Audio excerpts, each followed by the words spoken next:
Good afternoon, everyone. I'm Beth Gibbons, the Executive Director with the American Society of Adaptation Professionals. I'm located in sunny but turning cloudy Ypsilanti, Michigan, which is the ancestral home of the Anishinaabe people and the Wyandot people. We're happy to have you join us here today for our 5th installment of the Adaptation Co-Creation series. And during our conversations today, we'll be talking about bridging the partisan divide through resilience solutions. Before we dive in, I just want to introduce a little bit about ASAP. Our mission at ASAP is connecting and supporting climate adaptation professionals to advance innovation and excellence in the field of adaptation. Our membership is spread across the country. We have members in 47 states, and our members spread across all sectors, the private sector, academia, nonprofit, and government. And when members come to ASAP, they really come to explore ways that they can build their professional capacities as adaptation professionals and advance the field by working together with others who are facing similar questions, but often coming at them from a different perspective. Within ASAP, we advance adaptation through 4 core program areas. We think about these program areas as being our ASAP Connects program, which is dedicated to bringing people together through member-led interest groups, regional hub activity, and a variety of virtual and place-based activities. We have our Adaptation Voices program, which is dedicated to lifting up the member voices, telling stories of adaptation and resilience, and really focusing on those who are on the front line of climate change, who are often facing these impacts imminently and reacting with resilience and tenacity to overcome the challenges which are ahead of them. And we talk about our Adaptation Careers program. And the Adaptation Careers program is where we're helping those who are working through an adaptation job journey. That may be somebody new in their career, someone more senior in their career. It is through the Adaptation Careers program that we offer guidance, including our living guide on the principles of climate adaptation, our knowledge and competencies framework, and also our Justice, Equity, Diversity, and Inclusion Statement, which is a foundation for how we anticipate adaptation professionals act and behave as they carry out their work in the field. By joining today's webinar, the Adaptation Co-Creation series, you can expect to be getting a few things out of our discussion. You're going to hear about innovative and effective adaptation practices. You're going to hear from diverse project teams, and you should be hearing a theme of justice and equity weaved throughout these. And that's true for all of our previous webinars as well. In this series, we've talked about reducing flooding through updated design codes and standards. We've talked about innovation and adaptation finance. We've talked about practicing racial and environmental justice. And we've talked about the TCFD journey and what corporate climate leadership looks like today. All of ASAP's work is made possible through the funding that we receive from member dues, including individuals and organizations. Organizations that join ASAP extend the benefits of ASAP membership to their staff, their clients, and their colleagues, and ensure that they have a hand in both building the adaptation field and benefiting from the resources and knowledge that come from ASAP membership. The co-creation series specifically is made possible by WSP, which is ASAP's first organizational member contributing at the transform level. And this level of engagement illustrates WSP's continued commitment to supporting adaptation professionals in the field while guaranteeing that WSP staff and clients stay on the cutting edge of adaptation and resilience. Additionally, we have support from the Resilient Infrastructure and Sustainable Communities cluster. This is a cluster of public and private sector professionals focused on climate resiliency via the delivery of finance and market-based green infrastructure and stormwater solutions in the Great Lakes region. And our host today for today's webinar is NEMAC Fernleaf. If you want to learn more about becoming an organizational member or sponsor of this webinar series, feel free to reach out to me. My email address is below, or you can find us on the website at adaptationprofessionals.org. So let's jump right into this because we have a lot of information that we want to cover during our time together. And with new leadership in Washington, there's excitement for an acceleration of federal climate action and environmental justice. but much of the country, as we know, remains divided on these issues. North Carolina is emerging as a model for how to move equitable climate adaptation and resilience policy forward in a deeply purple state. During our session today, we'll dive into how planners, policymakers, community members, and private companies are coming together to ensure communities across the whole political spectrum are gaining access to funding and other resources that they need to implement important climate adaptation solutions. Over the next hour and a half, we're going to hear from adaptation professionals who are working at the state level, building North Carolina's climate resilience plan, at the regional level, building a new BRIC application across a watershed region with communities as far apart politically as they could be, and from the local level, how leaders in Asheville continue to forward a progressive agenda for change with inclusion and listening. We're also going to learn about those who are working at cross-cutting all of these levels of governance to ensure approaches to justice, equity, and high-quality climate data are reaching all corners of the state. We'll have an opportunity for Q&A with all of our panelists at the end, and so I encourage you to look to your question and comments function in your Zoom toolbar to add questions that you'd like to put up to the panelists, and we'll be mining those as we get towards the end of our time together. And then we'll have a quick poll, so please stay tuned right till the end. Our first speaker today is Jim Fox, who will be giving us an introduction to North Carolina and what we mean when we say North Carolina is a purple state. Jim is a senior resilience associate with NEMAC Fernleaf, and he has over 40 years of experience in helping people understand how to make decisions in a complex and changing world. The NEMAC Fernleaf team is known nationally for its significant role in the development and ongoing management of the U.S. Climate Resilience Toolkit in collaboration with NOAA's Climate Program Office. Jim led the development of two important site features, the Steps to Resilience, the nationally adopted framework for resilience planning, and the Climate Explorer, an interactive map and graph viewer that allows any community in the US to explore its risk exposure. Since the development of the public-private partnership, Jim has helped develop and deliver community resilience assessments that include climate for West Palm Beach, Tallahassee, Charleston, Asheville, and the surrounding areas of North Carolina's Triangle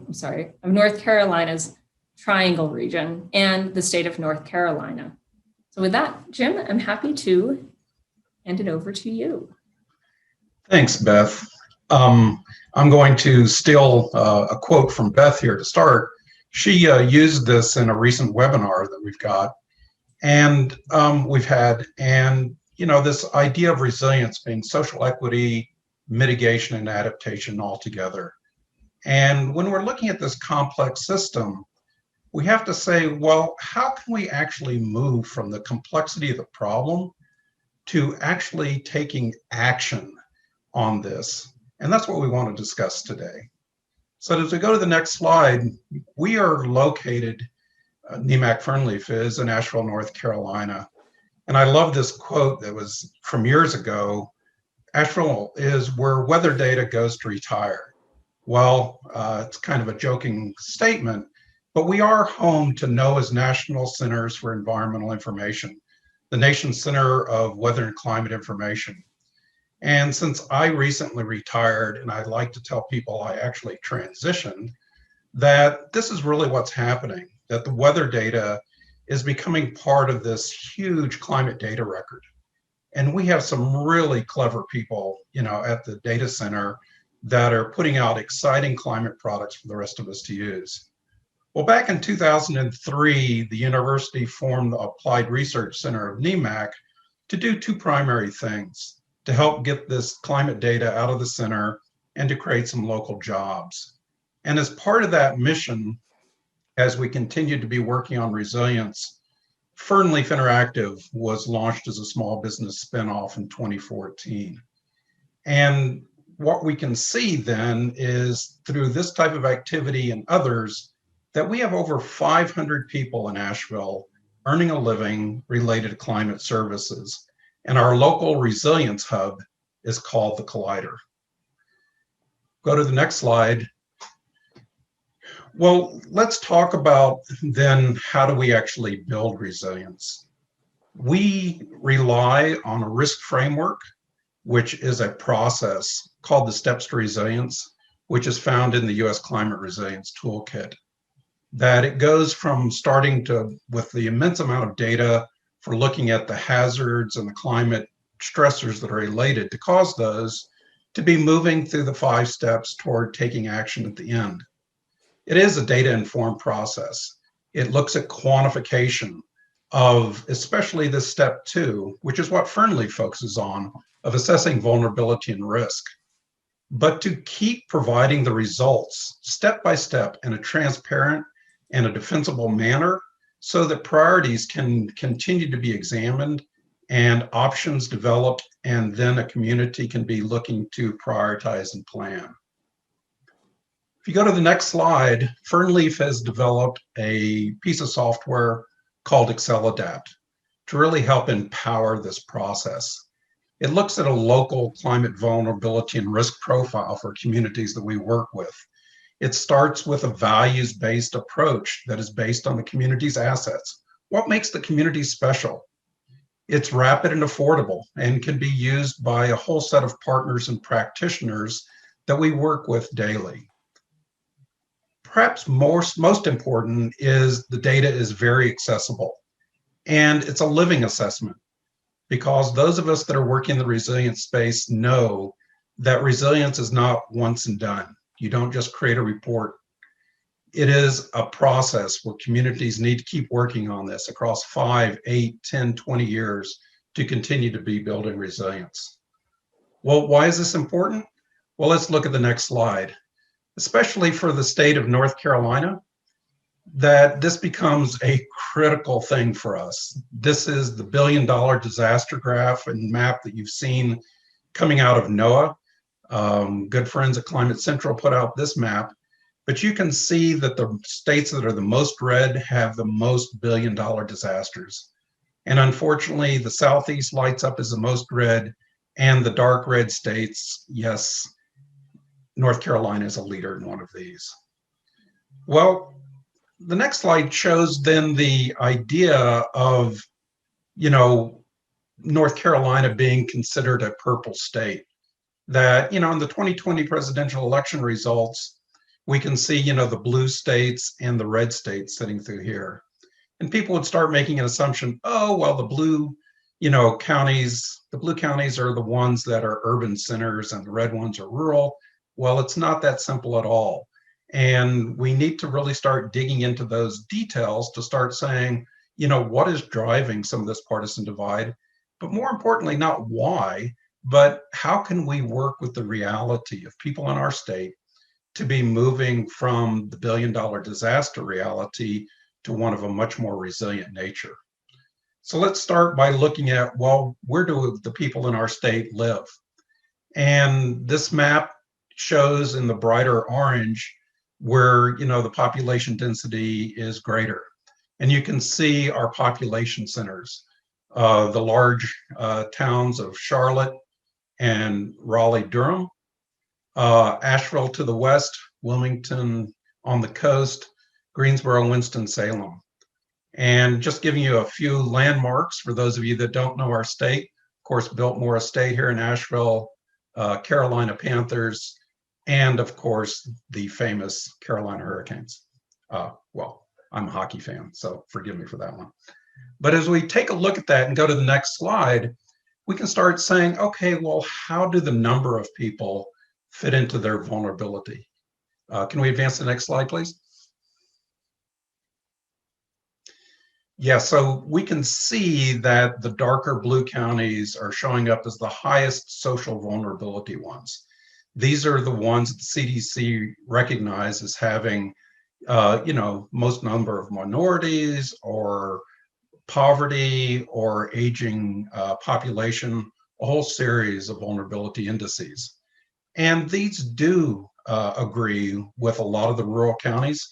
And some of these rural counties are losing population as people find it very hard to have good paying jobs or a maintainable lifestyle in those.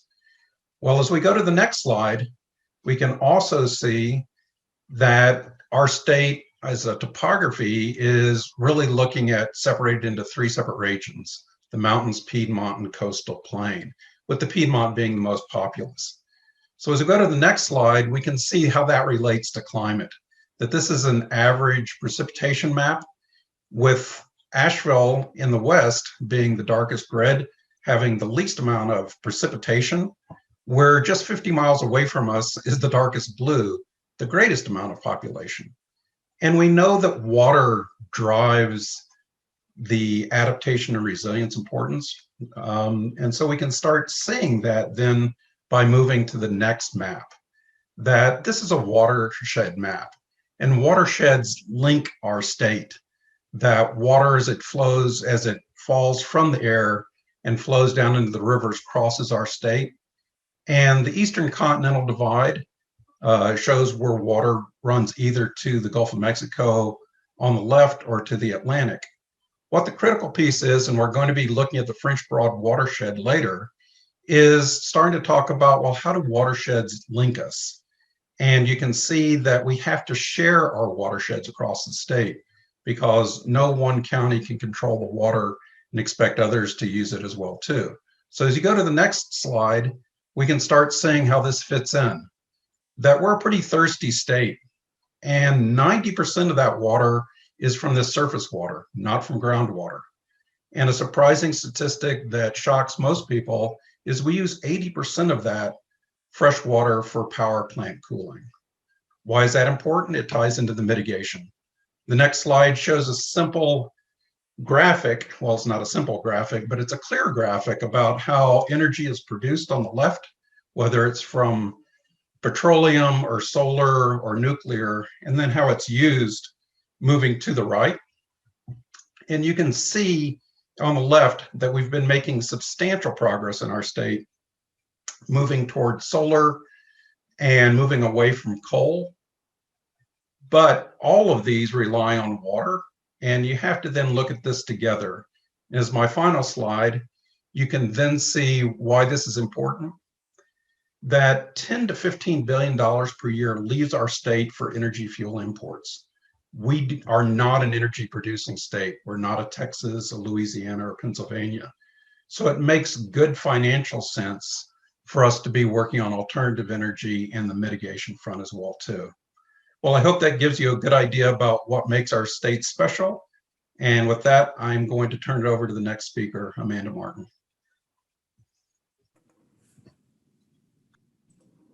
Thank you so much, Jim. All right, now that we have a better understanding of the context of our story, we're going to kind of take it from the top and hear what's happening across the state.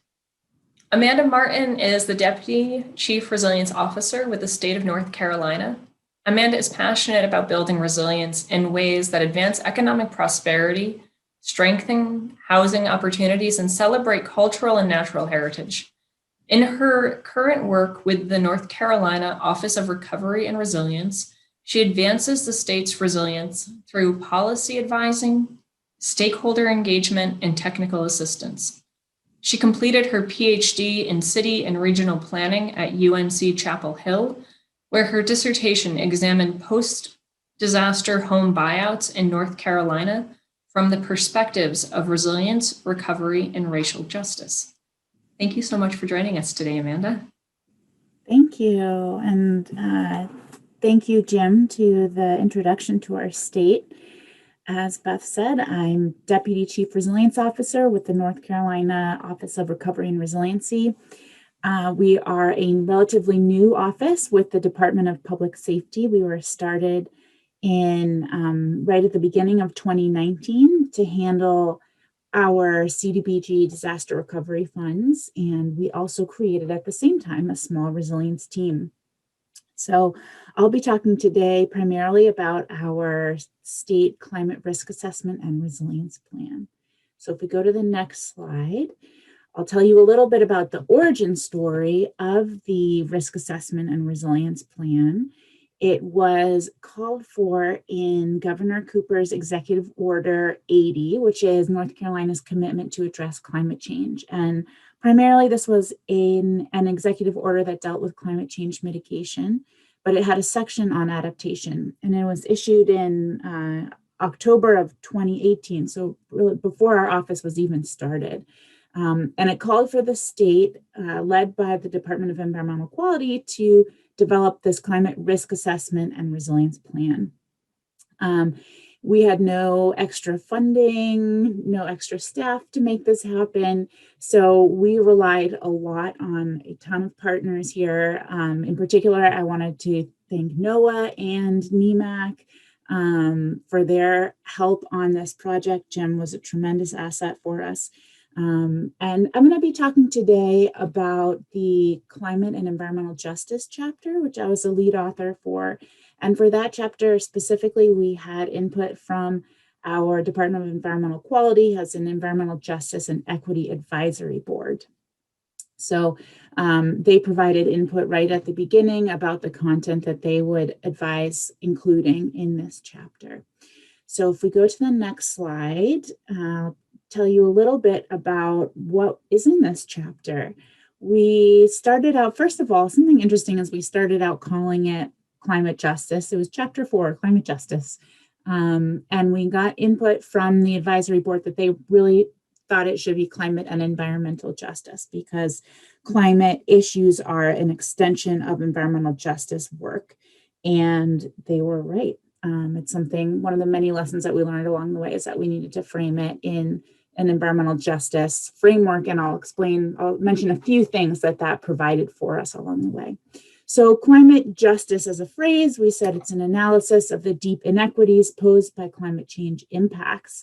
And we wanted to define it because many people are also more familiar with this term being used in the second sense that we listed here, of a social and political movement to address the needs of disadvantaged populations in greenhouse gas mitigation and climate change adaptation efforts. And a lot of times we see climate justice in association with a just transition and just transition work, which is incredibly important. But we also wanted to use this phrase because it's so powerful to talk about climate change adaptation. On the next slide, we then moved on to a section where we talked about why does climate change impact some people more than others or in different ways. And we laid out 4 reasons, and I'm going to talk a little bit about each one. I'm excited to be in an audience of other climate adaptation professionals. So especially with this idea of social vulnerability, I think we're all familiar with the concept of it being these characteristics of our households or our individual selves that seem to correlate with greater impact of disaster, of climate change. And I want to make a few points here. Something that was helpful was to remember that there's no inherent reason that somebody who is poor is more vulnerable to climate change. It's really about the world that we live in and the ways that people are made to be vulnerable. So instead of just thinking about inherently being socially vulnerable, we wanted to think about being made vulnerable or socially made vulnerable, if that makes sense. To keep in mind that these are all active institutions and systems that we contribute to that are creating these inequalities and these vulnerabilities. One contribution of environmental justice thinking to this work is also this idea, we called it compounding vulnerabilities. The idea that it's not just that your neighborhood is low-lying, it's in a riverine floodplain. It's that that community also has a high rate of renters who don't control as much about the houses that they live in. And they also have an elevated level of diabetes in their community, so that when mold impacts happen, they're more at risk for additional medical complications. And maybe they're poorly represented by their political leaders to begin with. So it's not enough for us just to look at the climate hazard. We have to see it through the lens of compounding vulnerabilities. We also had a section on unequal exposure to climate hazards. It has some super cool maps in it, and I'd encourage you to check it out. Another thing I want to say to other adaptation professionals is that I think our mapping of social vulnerability is not quite there yet. And climate change inequality, I think that we have a ways to go to make it really tell the story that we want it to tell. And that has to do with the scale at which we do mapping, but also our expectation that social vulnerability will map really well. And I think sometimes it does, and sometimes it doesn't. So I am an urban planner, I love maps, but I guess I just wanted to share our experience that we didn't necessarily have the time and the resources to make the maps that would really tell the story that we think is happening. I'm going to bump over to inequalities and resilience policy and programming. And this is an important one, again, for us as adaptation professionals. One aspect of this has to do with adaptation governance and the idea that a lot of this work has been led at the city or town level or even at the regional level. And that tends to favor those local governments or regional governments that have the resources to do this work, and tends to leave out especially our rural regions, our less resourced towns. So that's one reason we see inequalities and resilience policy and programming. And then on the implementation side, a lot of the implementation measures that we use rely on property ownership. So we serve homeowners, leaving out renters. We also use benefit cost analysis that's based on real estate values. Real estate values are deeply steeped in property inequities, and there's a lot of racial inequalities where brick for brick, houses in white communities are worth more than the same house in a Black community. So there are these inequalities that are baked into the way that we're implementing resilience as well. So on the next slide, we have a few spotlight issues, and I see that I'm going to only maybe talk about one or two of these because of the time. One of these is energy burden and heat. We have a number of people, a large number of people in North Carolina that are burdened by their energy costs. They live in very inefficient homes. Maybe they are mobile homes, and they are poor. And so the cost of energy is a significant portion of their income. So that's one of the areas where actually the map told an interesting story, which is that there is a lot of overlap between our communities that have the highest heat cost burden. Again, that's the cost of energy plus your ability to pay for it. There's an overlap between our highest heat cost burden communities and the areas that are expected to experience the greatest increase in the number of hot days, or the greatest decrease in the number of cooling nights as well. Let's skip to the next slide. I'll take questions about any of these issues later on if there's interest. We're implementing our plan in a number of ways. We have a Resilient Communities program that's trying to bring some of those resilience planning resources to a local level. We're trying to work through our hazard mitigation funds. We have some HUD CDBG funds from disaster recovery, and we're working with an interagency team to do some agency-based resilience work. So those are some of the big ways that we're implementing our resilience plan. And then I have one more slide, which is a thought I wanted to leave you all with that I've been thinking about a lot, and this is the first time I've presented it to a big audience. So I'm interested in your feedback on it.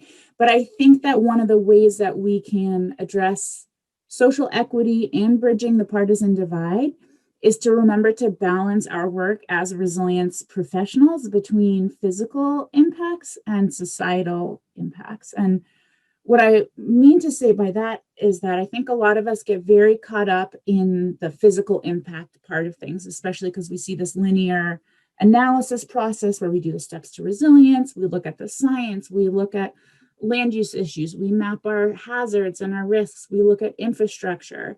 And those are all really important components. But for people on the ground, those are less compelling than talking about, well, how are people going to rebuild their homes? We have really bad flooding problems in North Carolina. How do people rebuild their homes after disaster?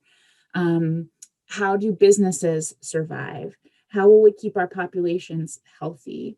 And those are issues that speak more to our socially vulnerable populations. This is based on my own experience, and I think it will probably be resonant to many of you.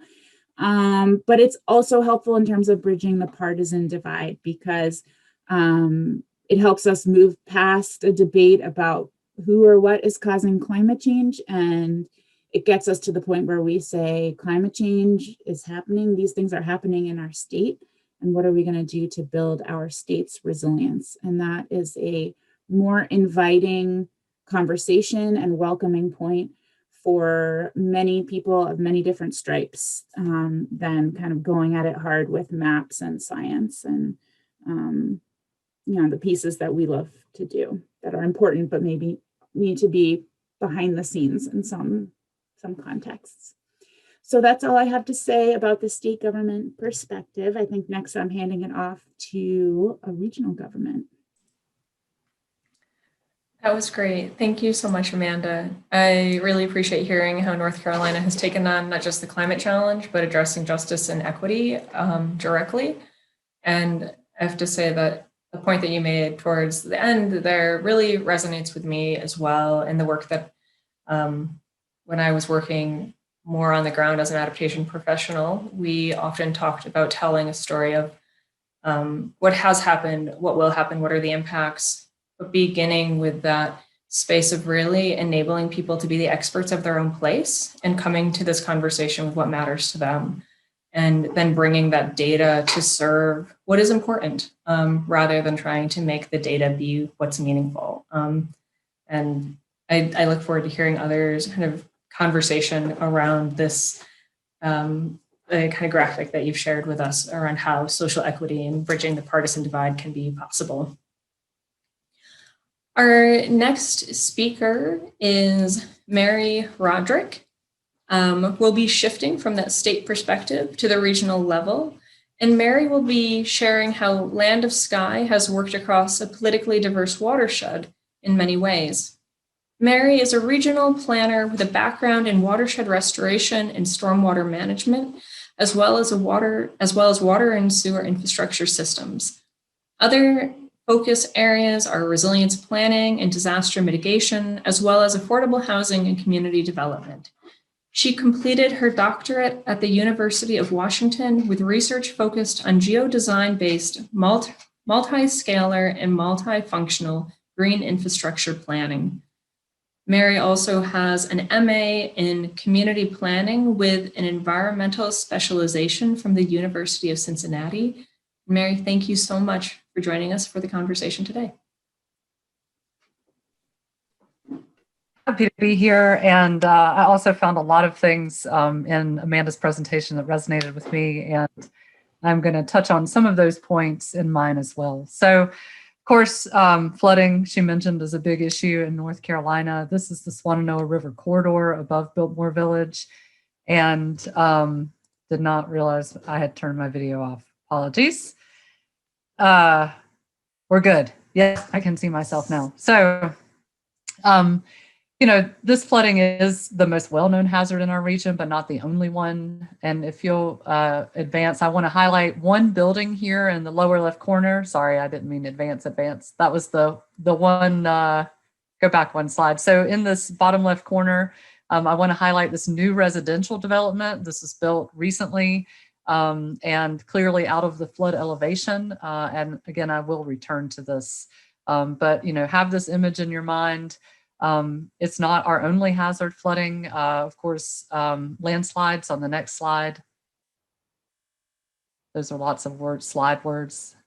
Landslides are also a major issue. This slide occurred a few days after that heavy flooding. We know that the two are linked through the impacts of heavy precipitation and exacerbated by a third hazard in our region, wildfire. And it's the interactions among these different hazards that's really interesting and important to us, and is a part of our BRIC application that I'll talk about shortly. Next slide, please. We know that it's not just the climate that's changing. Of course, our demographics change, our population changes. We've seen a 21% population increase since 2010 to 2018. Just in Buncombe County, we saw a 20% increase in construction jobs in a 5-year period. Of course, the pandemic has shifted things, but construction is actually still going really strong. We have both infill and sprawl. We have a lot of constraints topographically, also floodplains. We're seeing farmland and forests converted to impervious surfaces, which of course increases our runoff and flooding. We see more development being put in kind of high hazard areas, hopefully with some mitigation measures, but not necessarily, depending on where they're being built. So on the next slide, I'll mention other considerations. I think Amanda makes a good point. I 100% agree, and this will be apparent on another slide, but our mapping of social vulnerability has a long way to go. Jim shared the CDC's county level analysis. Of course, they also have a tract level analysis, but that's too coarse. Really, sometimes it's street to street, block to block, depending on how large those blocks are, where things change a lot. And individual households, even though they might be located in some place that seems not vulnerable, have their own personal vulnerabilities. Jeffrey's going to talk more about getting at this, though. So we do consider that and have integrated that with our kind of physical impact analysis. We also, and this is through the support of Fernleaf, all of this, are interested in looking at the impacts on businesses, on both their sales, on the number of employees that are impacted, and then road access and mobility. And this is important for supply chains, for access to services, for emergency services. These are all different types of analyses, and the economic and transportation impacts are things that we hope to be funding in our next, through our BRIC application. These are just additional ways for us to help prioritize our planning efforts. If you'll go on to the next slide. So just quickly, we do have our own instance of ExcelAdapt that covers 5 counties, and you'll see that the maps along the middle of the page are either red, that means we have a vulnerability and risk assessment, or they're blue, we've only done exposure, and you're familiar with the difference. So our goal is to continue filling in those blue maps with red maps, basically to continually evolve our understanding of vulnerability and risk across multiple assets. If you'll go on to the next slide. So I want to highlight a couple things from these analyses, things that we've learned that through our commercial property and flooding analysis, for example, we've learned that 26% of the vulnerability and risk to these properties are in 2 main areas. And nearly a third of all commercial properties in our 2 most rural counties are highly vulnerable and at risk to flooding. And, in the rural counties, there are, maybe there's only one of that particular service. So if it's out of commission, then no one has access to any of those things. We see a higher percentage of vulnerability in our smaller communities, again, for that reason in a lot of cases, because there's only one service provider, not 10.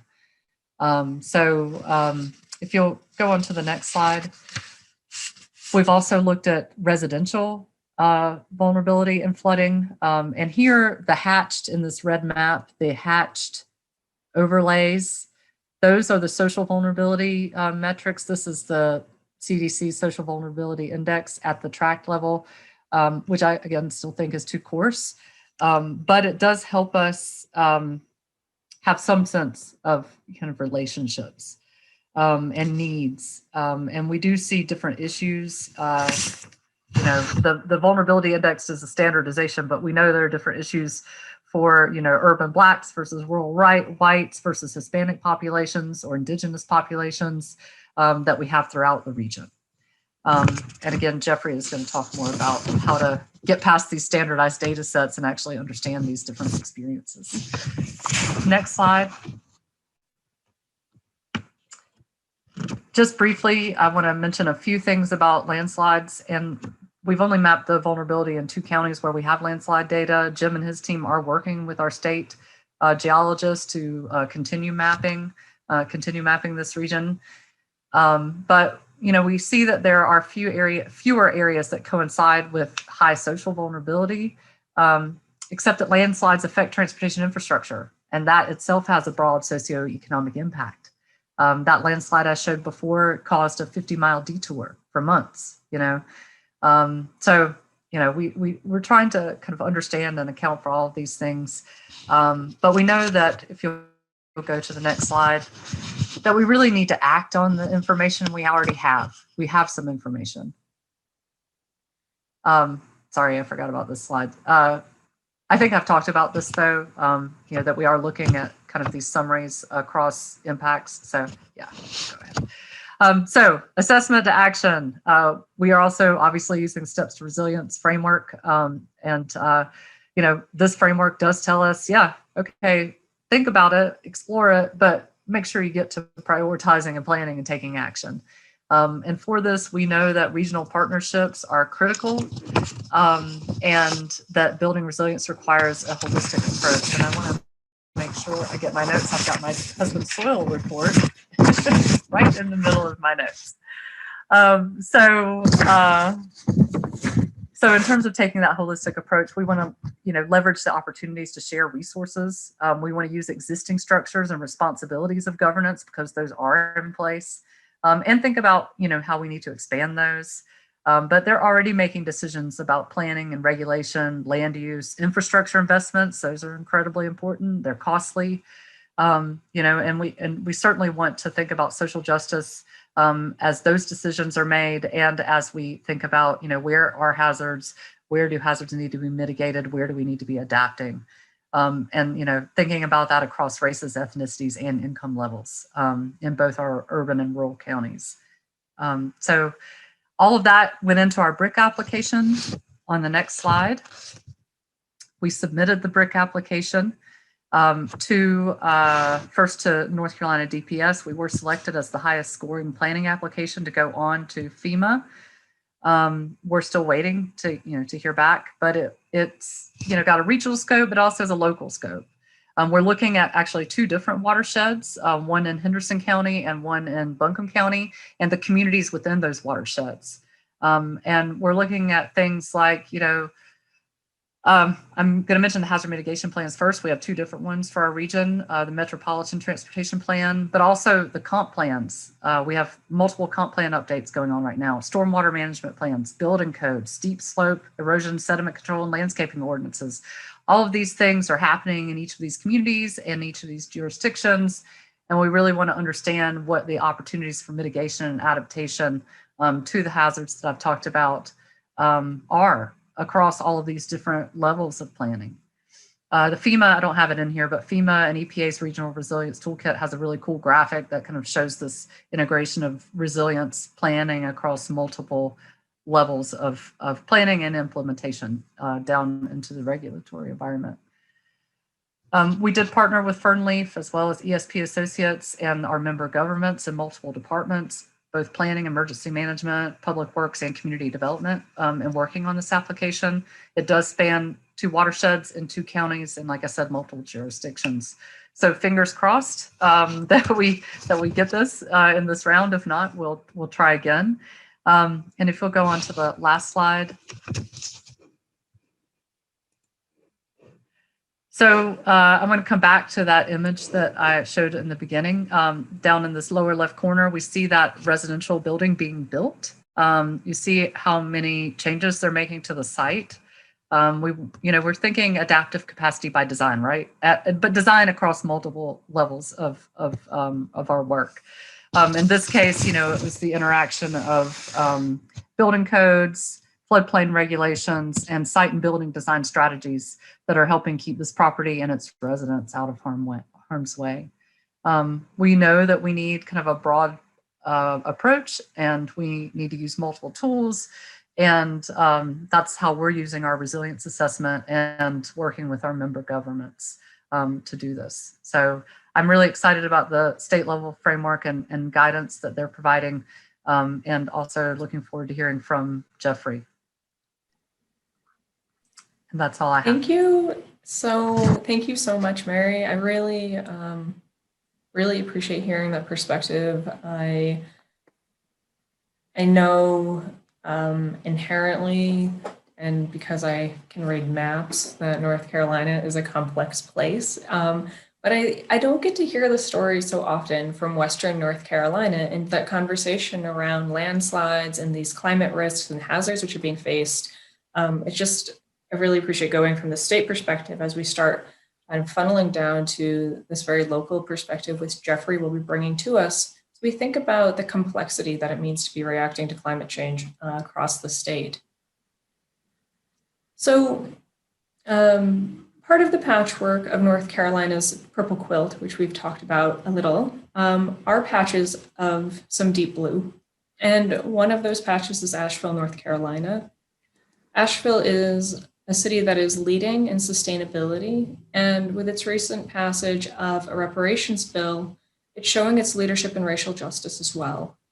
Our next speaker will be sharing how inclusion and listening can broaden the people who join in an adaptation and resilience conversation and who are part of the solutions coming forward in a community. Jeffrey Habron serves as Professor of Sustainability Science in the Department of Earth, Environmental, and Sustainability Sciences at Furman University. Jeffrey teaches courses on resilience and adaptation, sustainability, and social justice, and serves as affiliated with Furman's Shy Institute for Sustainable Communities. Jeffrey leads an ASAP Climate Equity Dialogue Network grant, and he holds a PhD in fisheries science from Oregon State University. Thank you, Jeffrey, so much for joining us today. Great. Welcome, everyone. Glad you all are able to join us. I wanted to thank our members of our team to put together this microgrant, obviously thanks to ASAP. So in addition to me, we have Laura Lennick, who has her own company, Cultivating Resilience. Jen Runkle, who's a public health specialist with NC State and NOAA's National Centers for Environmental Information. Of course, Jim Fox, who's on our call, and also Ned Garner, working out of the NOAA Climate Program Office. Next slide, please. So here are the goals in the grant that we submitted, and I just wanted to add some context and some questions that are key to that. And so what we're really looking for is focusing on the importance of building shared understanding among different actors and experiences. So both currently, but also historically, especially among those who have had less of a voice in the climate's resilience and adaptation processes. So that's what we're really focusing on. And Jim and others have talked about the Climate Resilience Toolkit and how it's very data-driven, but we're also concerned about how do you add this qualitative data regarding the meaning of those experiences and those data. And how do you account for historical stressors that have ongoing effects? How to build empathy and understanding regarding those factors that influence both vulnerability and adaptive capacity. So we know that there are different histories and factors that can drive both and influence the potential for both resilience and adaptation. For example, you have issues of redlining, and so redlining can affect the ability, can affect insurance rates, can affect the ability for somebody to procure a home improvement loan to adapt to a changing condition.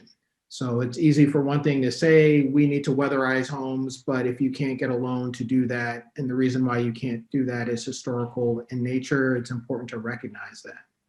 There are also issues of gentrification and neighborhood change, especially across race and class, because that's going to influence the ability to leverage social capital to generate the kind of reciprocity and mutual assistance that we need when we're dealing with stressors.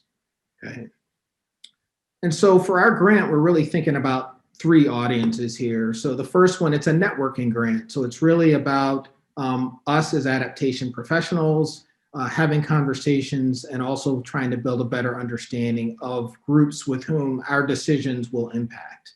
And then secondly, it's about building shared understanding within groups and communities to generate voice and narrative. So homogeneous groups. For example, working with African American neighborhoods in Asheville, those communities that have been subject to redlining. So ability to foster their stories and they can build their own narratives. And then third is building, particularly to this webinar, is building shared understanding across groups and communities. So dealing with heterogeneous groups. So how can a similar stressor like flooding along the Swananoa River in Asheville can differentially impact those in Biltmore Village, which affects retail, tourism, and that level of business, versus upstream and dealing with more rural communities with Latinx communities that might live in mobile homes. So similar stressor, but very different impacts on communities. And as was told, we're not necessarily a purple community. In addition to our reparations, we also have a 100% renewable energy pledge and a climate emergency declaration. But we think some of the ideas that we're trying are certainly amenable to dealing with working across partisan divide. Next slide, please. So here you can see our actions that we're trying to get to. So we're trying to say, if these were our goals, what are ways in which we could foster that shared understanding? And so we can certainly use the good work that's built around a climate resilience plan, but how can we add to it, build upon it, moving forward when we're trying to generate some actions afterwards? So that's why this idea of contextualizing some of the questions and issues. Next slide, please. So we've, in our team, have brainstormed some approaches around civic engagement of fostering empowerment. So there are three basic processes, methods that we're talking about that all are trying to get at this in different ways. So the idea of narratives, so how can you build a story from people's point of view that are subject to climate stressors and climate threats, both historical and current. A World Cafe, which you might have heard about, which is a dialogue session, bringing people together around tables, having conversations around questions that matter, rotating people around those tables so that they can listen to each other. And then the idea of worldviews is trying to, as much as possible, trying to simulate a future condition so that people could be inside of a GIS map. You can think about virtual reality, any way in which people can actually experience what the future might look like instead of talking about it on paper or looking at a bunch of graphs or flood or hydrographs. So making it more amenable and tangible to folks. Next slide.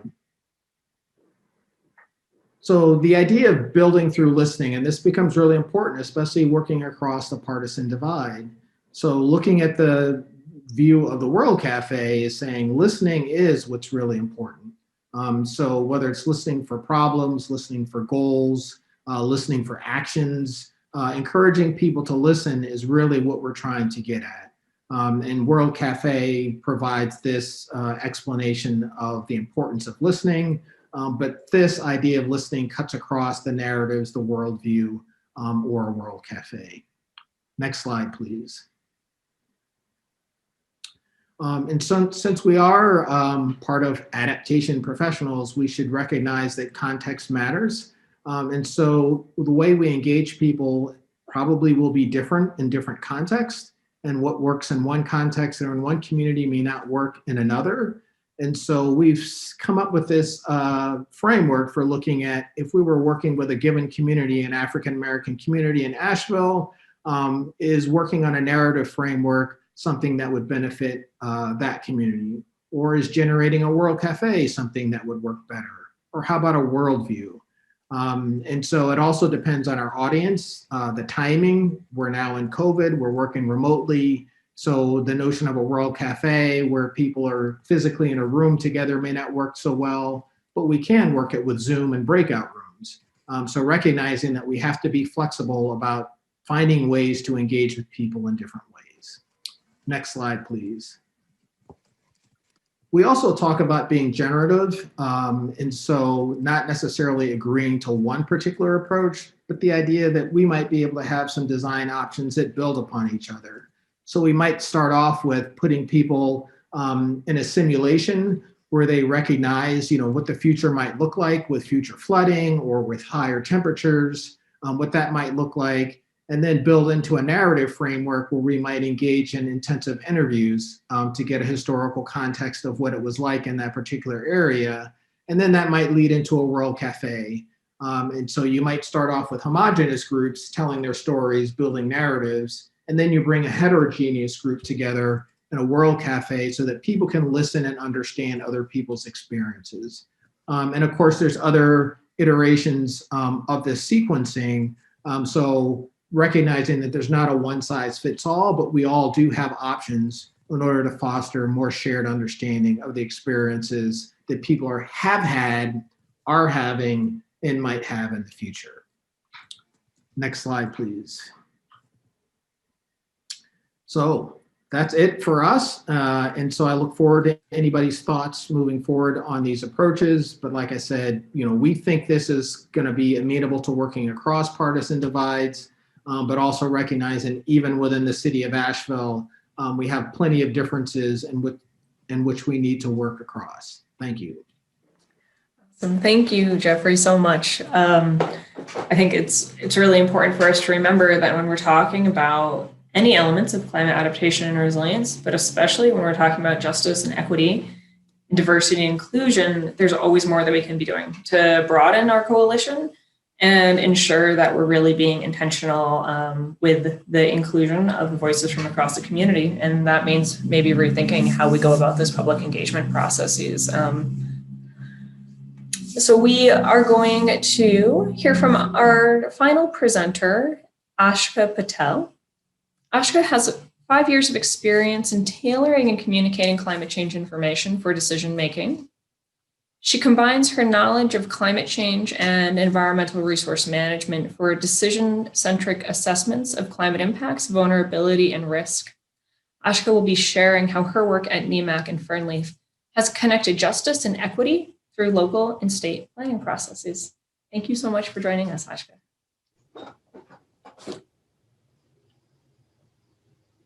Thanks, Beth. And thanks, Jeffrey.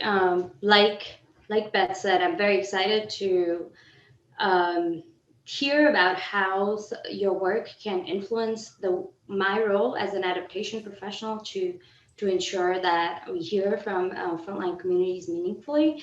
I'm also excited as a resident of Asheville to see the outcomes of this project. I want to switch gears just a little bit and provide some private sector perspectives of how the process has been historically for us and how it has changed, particularly as it relates to how we've thought about co-creation and tried to build on it over the number of years. So in early years of working with local and regional governments, NEMAC Fernleaf as a group started recognizing that a lot of good work about identifying community needs and assessment of vulnerabilities often was lost in reports that were harder for people who were not involved in that process to pick up, reports that got outdated very quickly. And so we started thinking about how, as a group, we can combine all this learning of working with local governments and regional governments into a process that is that learns a lot from itself, into a process that can provide information to communities in an affordable manner. And sort of into a process that allows communities to begin using the information that we provide into thinking about or taking resilience and adaptation actions. So over the years, we've worked with dozens of communities. Next slide, please. Over the years, we've worked with dozens of communities and have been able to propagate this different types of learnings that have emerged from each of these communities. I think at the core, it is about local staff across the Southeast using a similar basic approach, vocabulary, process to thinking about vulnerability assessments, to thinking about resilience and adaptation. And of course, we do have a tool that Jim mentioned earlier, which becomes this vehicle often to propagate some of the innovations or some of the lessons learned from one community to another. So as we work with communities that are on different places in their journey of doing adaptation and resilience work. I think this process allows communities to learn from each other. For example, a few weeks ago in a project in Florida that is taking the first steps towards vulnerability assessment at a micro-regional scale, invited a sustainability officer who went through this process using some of our framework, using our tool 2 or 3 years ago. And so now this community that has just started this journey has the benefit of some lessons learned by another community. Some examples of that, at least in terms of the tool, on the next slide. As we've heard about the limitations of data we have around social vulnerability, and we try really hard to make the best use of what we have while keeping an eye towards producing what we really need.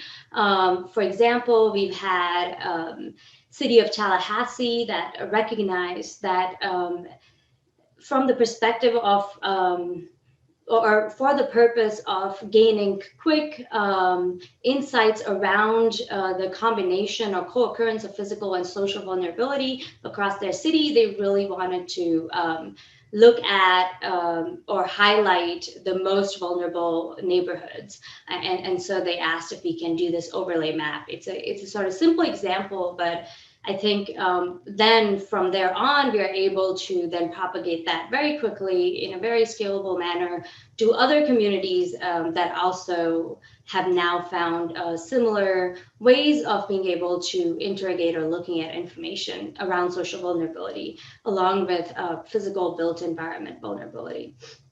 Next slide, another example is we had, for City of Charleston, over the course of the project, recognized that different types of scales and information at different scales for the city is needed for different types of communication, for different types of work.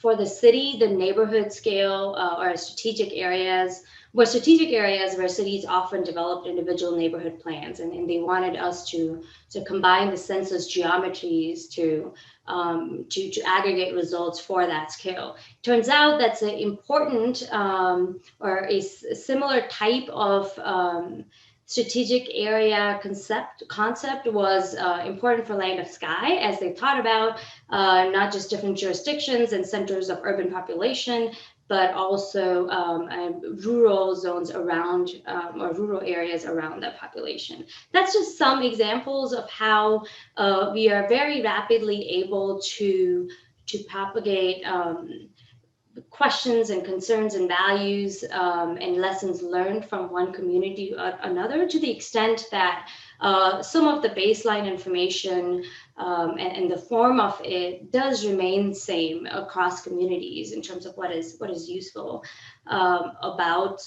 useful information about vulnerability of the built environment.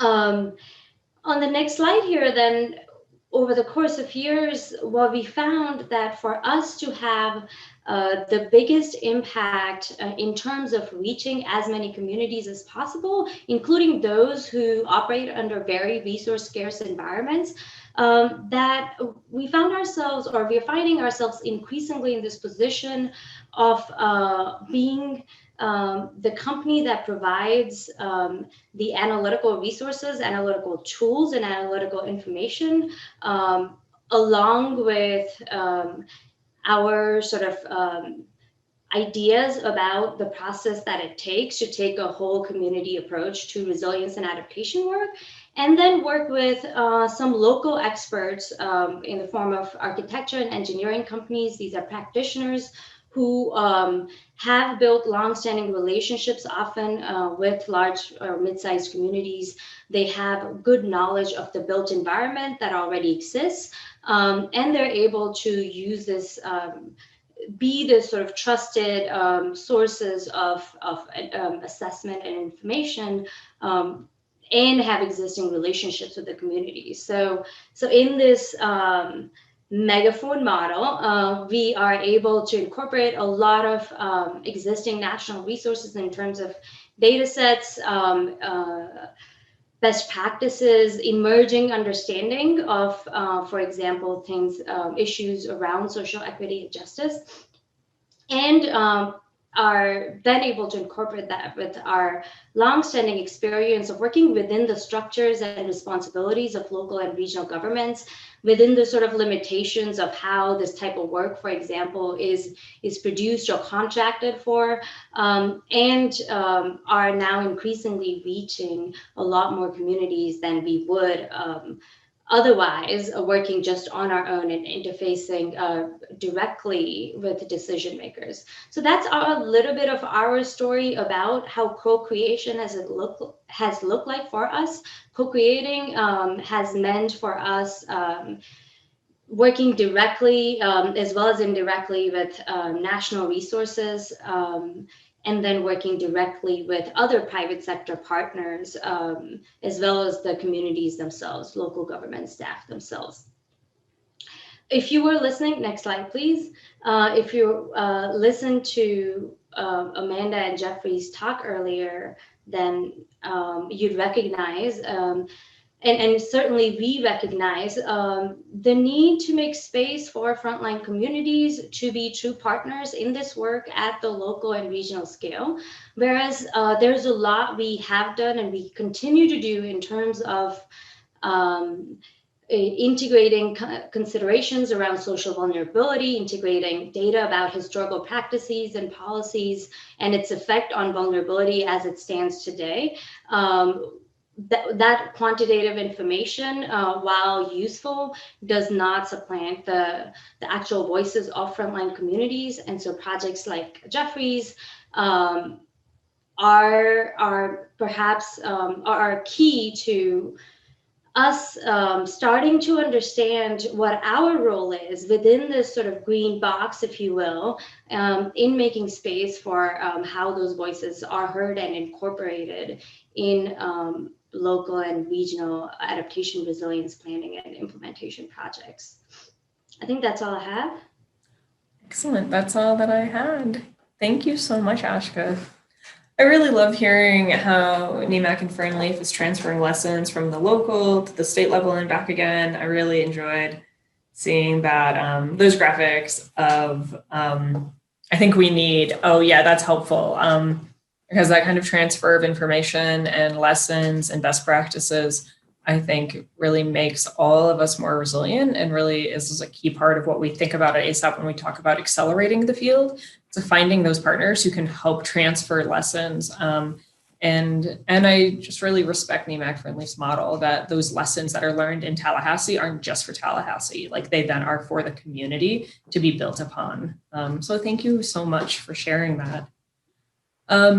Now to join me to talk about kind of this whole work of transferring lessons both internally into North Carolina and beyond is Jeff Hicks, the Fernleaf Interactive CEO. Jeff leads Fernleaf Interactive, the private side of NEMAC and Fernleaf. Jeff has dedicated his career to helping people make data-informed decisions in a changing climate. In addition to being a technical lead for the U.S. Climate Resilience Toolkit, he has co-developed data-driven environmental planning applications used by NASA, the U.S. Forest Service, and the Los Alamos National Laboratory, and for a global set of Fortune 500 companies, including DuPont, Intel, Kodak, and Lockheed Martin. So Jeff and I started talking about the potential theme of this webinar back in 2020. You know, feels like a lifetime ago. A lifetime ago. And to be honest, after the insurrection at the Capitol in January of this year, we reconvened, the two of us, and we said, you know, is this topic of bridging the partisan divide with resilient strategies, really something that we feel like is an authentic goal that we could strive for? Is it really something that we feel like we could talk about with ambition in a webinar? And you know, in that conversation, I remember I was on my headset, I was walking outside, it was full of emotions. And I think it was January 7th. I think it was pretty short after. I emailed and I said, you know, Jeff, is this really what we can do? Can we talk about this? And the answer that we came to was this really strong yes. and that it was like, we think that we could take this topic on, and moreover, we feel like we have to take this topic on. And so kind of with that background in mind, I'm really excited to talk through the presentations that we just heard. I'd love for Jeff to give your reflection on how the story of adaptation gives you hope, and where we can go from here. And so I'd love to start there. This is a story that I don't know how often you get to hear it laid out in this kind of top to bottom, like you live and breathe it every day. But what gives you hope in our shared work, both in what you know and then what you got to kind of relive in the presentations we heard today? Yeah, thank you, Beth. I mean, I think the interesting thing about all of those presentations is that it just underscores how much work we still have to do. And so on the one hand, you're right. I find myself a lot of times head down in the details of, okay, how do we do this? And so it is helpful to take a step back and evaluate where are we going as a community. I think there's a couple of things that give me hope in sort of looking at the whole world, especially in light of the last few months. I think one thing to consider, especially as we think about the partisan divide, is that as we think about resilience, it's not just a blue county or a blue state issue. And I think it's also really important to think about that the despite what some of the political messaging might be coming out of a red community, for example, there are still substantial populations who see the value in help. And I think the other part that's very much encouraging to me is that even some of the reddest places, for example, Florida, I mean, Governor DeSantis headlining at the CPAC over the weekend, but they're making $1 billion pledge to address climate change, specifically with sea level rise. The work that's happening in South Carolina to get a statewide state resilience officer is fantastic. And I think the other pieces that give me a lot of encouragement is that we're starting to see, even if it isn't a holistic, okay, we want to do a comprehensive climate strategy for a community, for example, and many communities are asking for that, but even those who aren't asking for it are asking for climate change and more just and equitable solutions be included in the types of routine work that local governments do. A great example is in stormwater management, for example. That's a fairly conservative, kind of hydro, very engineering focused approach. But we're starting to see more and more communities asking, saying, we can't do things the way that we've continued to do them in the past, and we want to approach this differently. So I see this groundswell that's starting to come from this. So sometimes I have said that the silver lining of our inaction is that we're in it.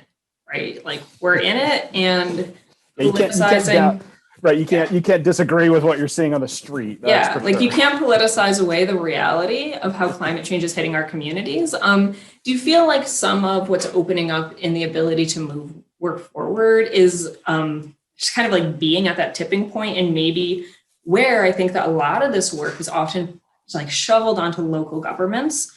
It's like you can only shovel that so high before it spills onto the state, right? Like, do you think that that's some of what we're seeing? Or do you perceive that there's also like a cultural shift that's happening along with that, where climate change can be talked about if it's talked about in an action-oriented way? Like, is that part of the dance we're doing? That's a great series of questions. And I imagine it's a combination of both of those factors and probably some other ones, of course. But I do think there's some interesting just shifts that we're starting to see where, families who used to go to the beach all the time. I remember so I'm from one of the red counties on the map there, and my family has, like many of our families, has a range of beliefs that make for interesting and exciting holiday conversations, especially Thanksgiving. But with that said, we've all, I think many of us have had experiences where we might go to a beach that we enjoy going to as a family and seeing how many places are either for sale or are badly damaged, or roadways that are covered in water, and it becomes a point where it is harder to deny it. Now, I think one of the things that we have seen and is something that we have learned from operating in a lot of in some of these purple areas is that sometimes we can address or deal with the issues without addressing them the same way that we would in a more blue area. And so just even hearing my uncle talking about, man, it's crazy how much the weather seems to be changing these days and how extreme it's getting. It's like, okay, we're talking about the same thing here. And there's opportunities to kind of build on that. And I think a big part of it is also building on, I don't know how others felt, but after the events in January, I felt this great sort of sense of love of country and wanting to defend it. And I think many of us have that same desire to say, this is a place that we love dearly, and we want to protect it. This isn't about, taking jobs away or anything. It's about protecting the lives and livelihoods that we all value very much here. Yeah, I appreciate that you brought us back to that point, because I do think that in the wake of the last 4 years, in the climax of January, hopefully it will be the climax, that was January 6th, in that those of us that do feel a love of place and a care for people, and it's what drives me into this work is a care for people, and that we kind of felt like a call to say, like, this is our home and our place, and that those values of mutual aid and care for one another and for the environment, like, they live here too, and we can bring those forward, and we need to, and be intentional. I also appreciate, what you said there. I think echoed Amanda's early comments about meeting people where they are. That these conversations, if we seek the inroad where there's meaning for someone in their life, this way that climate change is impacting our livelihoods, our homes, our communities, we are in this change now, and there's an opportunity for us to bring forward a story that is meaningful to everyone. But I think we can also do that with care and intention that says, like, the reason we're here is climate change. I can meet you where you are, but I'm going to need you to come to where I am, and understanding that we have a huge task ahead of us that is not just your home, but it is like our shared home. I hope that we're able to move that way. I want to invite all of our panelists, if you had your cameras off, to turn your cameras back on. We're going to have a little chance for some moderated Q&A where I'm going to throw in a question or two, and then I'll be turning to the Q&A questions that have come in and others that may be coming our way. So I just want to kind of start with some of the perspectives that Jeffrey gave to us, and thinking about that World Cafe, and really listening with intention to build inclusion. And I want to ask, what does that look like when you start to scale up from a community into a regional and then a state level? How do you think about that kind of World Cafe and intentional listening as a form of public engagement? And maybe we could start with Mary and go up to Amanda and hear your thoughts. I was just going to Google World Cafe because I haven't done one in a while. I think I know what it is. I was like, I know I've done this. So one concern I have is about getting people to participate in these methods. These, I don't know. I think sometimes just that narrative that you talked about, it's comfortable for people to talk. They're not used to playing games, right? Like coming around a table. Oops, we lost you, Mary. There you go. No, yes, someone. I was like, did I get muted for? So I think Jeffrey's experience in rolling this out in Asheville will be really interesting, because I think role playing, game playing, like how does that feel to people? How do they like it? Do they not like it? Are they comfortable with it, or do they just want to tell you what they think?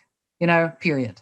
I don't want to take someone else's viewpoint. I don't want to do this like imaginary thing. I just want to tell you what's wrong, what my experience is, period.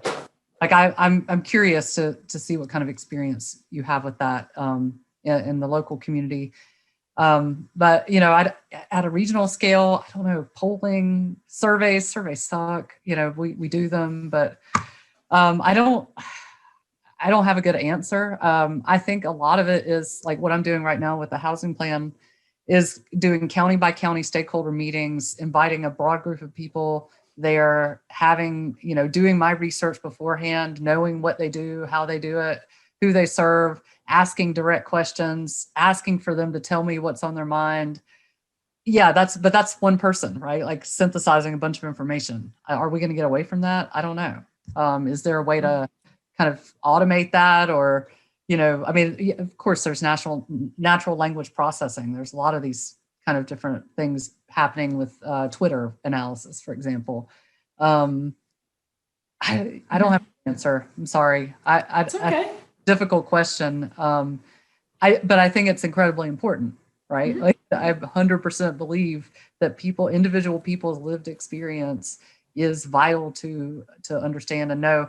I'm a data person, but I like going in each of my communities and interacting with the mayor, with council people, with regular folks in the stores. My husband's the regional agronomist, so I get a lot of ag kind of input. You know, what are farmers thinking about? I think it's a mix, I guess. I don't think you're going to have one approach. I like that Jeffrey is looking at narratives, world cafes, and I forgot the third one. I know I should know. I just saw it on a slide. Worldviews. Worldviews, thank you. But yeah, Jeffrey, I'm curious to hear what y'all learn in your process and how well that works, and you know, among regular people, not students, not people in academia, people living their regular lives. One of the other, just one thing that occurred to me, Mary, is Mary's role is really interesting as well, in that she's essentially a resource to a lot of these communities. So the local governments, who then in turn themselves will a lot of times be the trusted, you know, sort of face on the ground of the communities that they work with. So you've got an interesting sort of tension there as well that you have to juggle. And so, Amanda, you know, as we scale this up, I imagine though there's more voices, more worldviews that we're bringing. What do you think about this idea and like how we bring these narratives and worldviews in and then move them into, you know, actionable decisions, which at the end of the day, people want less flooding in their basement. They want their front yard protected. So what are your thoughts? Mm-hmm. So this is a really important question. And this is actually the second state government that I've worked for, and the second time I've been in a position to try to do community engagement for a state government. And it's a really big challenge, because if you just try to do what works at the local scale, at the state scale, if you try to pick a few places and host in-person events when we were doing that, you'll get a really random smattering, and you have no guarantee that it's representative. You're likely to get the loudest voices in the room, usual suspects. So the things that guiding principles that I think about are to find those people whose job it is to represent a population or an industry or a faith group. And maybe it's not their job, but maybe they are qualified in some way to represent a larger segment of your state. And you want to find who those people are, because they will, one, be able to reduce that level of randomness and non-representativeness. And then two, especially if it's their job to represent a larger group of people in some way. And I do mean authentically represent. I don't mean like political representation. I mean someone who can truly speak to the interests of a population. Not that a politician can't by rule, but that's not, exclusively what I mean. My cat just joined us. So find those people, and then you're not sort of like asking them to borrow their time all the time, because if it's their job, you're borrowing their time. You want to be polite, but it's not as much of an imposition. Another thing is to go to where people are at. So instead of hosting our own events, and this happens at the local scale too, but we're a big state. we can never host enough events to make them a reasonable travel distance. What I can do is go different places, especially in this virtual world. I can show up at a meeting of this, this network that talks about this issue and present what we're doing to them and get their feedback by going to them instead of by trying to get everybody interested in what I'm doing. And that goes a long way in terms of the partisan divide. It goes a long way in terms of equity. And all of this is to say, you want to pay for this. Like, this does not happen for free, especially the legwork of figuring out who's the good representative of a population. Do not assume that you can do that in a day and turn that around, especially if you are in my position where I'm probably the least ingrained in community of any of these speakers. And so you don't want to even take the first person's word for it. You need to talk to a lot of people. That takes time and it takes resources. So if you have resources to work with a professional firm that does this and you can outsource it, that's great. If not, you want to pay for your own staff resources and put that into your timeline and expectations. I appreciate that. I feel like it's one of the paradoxes that we encounter in this work is having to combat the urgency that we feel to act with the speed of trust that we know we need to move at. And I do not have an answer for it, but I hear it expressed, and I hear it expressed, especially by those who are really trying to build these authentic engagements, that it takes time. And sometimes it can feel like that's what we don't have. And yet we must proceed in this cautionary way so that we get to solutions that are inclusive, that are just, that are meaningful to the people who are at the front line of climate impacts. So we're coming up at the top of our time. I'm going to add one question in here. We had somebody early on say, what is the federal resource that you're sitting with bated breath to hear that Congress is going to budget for, or the White House is going to throw, Gene McCarthy is amazing. What are you waiting to hear is going to happen from the federal level to be able to move your work substantively forward? And I know that the federal and the local can often feel the farthest from one another. Perhaps they are. But Jeffrey, if you would take the first swing at that, I'd love to hear your thoughts.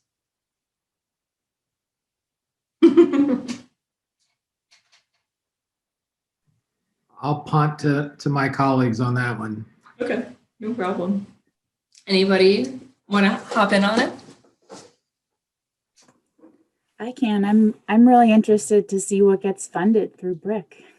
Yeah. I mean, that's the thing that I'm literally waiting to see when it comes out, to see what gets funded. I think the thing that hasn't happened necessarily yet is to have a strong national federal voice on resilience, championing it as a message, a set of policies, just kind of that like cohesive, true leadership. And we're starting to see it from different places, but I think that would be a huge help to our work. Yeah, I mean, EDA has a perspective on economic resilience, right? But, you can make a lot of things be economic resilience. We funded some of our work in the context of that. Of course, FEMA, and I think FEMA has this close relationship, obviously, to hazard mitigation and adaptation. And I really like how they frame the BRIC program. But the cooperation and collaboration with the EPA, I think, is really good. They're building blocks to resilience program. And I think that the federal, agencies, I'd say HUD is a little behind, but HUD did include that as a part of their consolidated planning process too. Like, they want to know, they've added resilience as a component. At least want to know what populations are in harm's way and how you're thinking about it when you're looking at where home funding is going. But sure. I mean, more federal funding. The federal agencies, of course, NOAA providing the data, I think are embracing this concept more, and we're always looking for funding to continue our assessments, and of course, from assessments into action. So, I don't think there's any one, funding source or program. I think all the agencies need to continue making this a priority. And the ARC, about them for us, the Appalachian Regional Commission. Yeah. Ashka, did you have a point you were about to make, or? Oh, I was like, if anyone is listening, I'd also say that a huge investment in community-based organizations. We all recognize that we need to listen. We all recognize that we need to engage them. I think we also recognize that there are strong traditions of environment justice, of movement building, that are actual expertise that we also need, right? There's expertise in systemic change that those communities have accomplished and do have a long way to go. And so I think a solid chunk of funding that goes is routinely available to many community-based organizations who are already dealing with other issues and organizing around it to also engage with climate resilience and adaptation work would be great. I cannot imagine a better last word on that topic. I want to thank all of our speakers, Jim, Amanda, Mary, Jeffrey, Ashka, Jeff. Thank you so much for being here for this discussion today. I thought that your insights and the work that you are bringing forward for all of us and across the state of North Carolina is incredibly refreshing to hear about and important to learn about. I know many people had questions they put into the Q&A. We can work on getting responses to those and sending them out as a follow-up from this webinar. The materials from the webinar will be shared on a website, and if you're registered with us, you'll receive a direct email with the recording and the slides. You can join us for our next co-creation series webinar. It will be in April. We're seeking a topic and speaker, so if you would like to have your work featured and talk about the partnerships and collaborations you're developing and how you're driving justice and equity forward in your work, please feel free to reach out to me. And I encourage you to look into joining ASAP as both an individual and an organizational membership. You can find more about us online at adaptationprofessionals.org/join us. I'm happy to talk with anyone about ASAP, the way that we support members and advance the adaptation and resilience field. And with that, I want to thank everyone for their time. I hope you head into a wonderful week. And I want to thank our speakers one more time for being here with us today. Thanks so much for your insights. I look forward to continuing to see the work that you all are doing lead to incredible resilience and adaptation work for the state and to be scaled and shared across the country. Thanks, everyone. Thank you. Thanks, Beth. Have a great day. Thank you all. Thanks, everyone. Thank you. Take care. Bye-bye.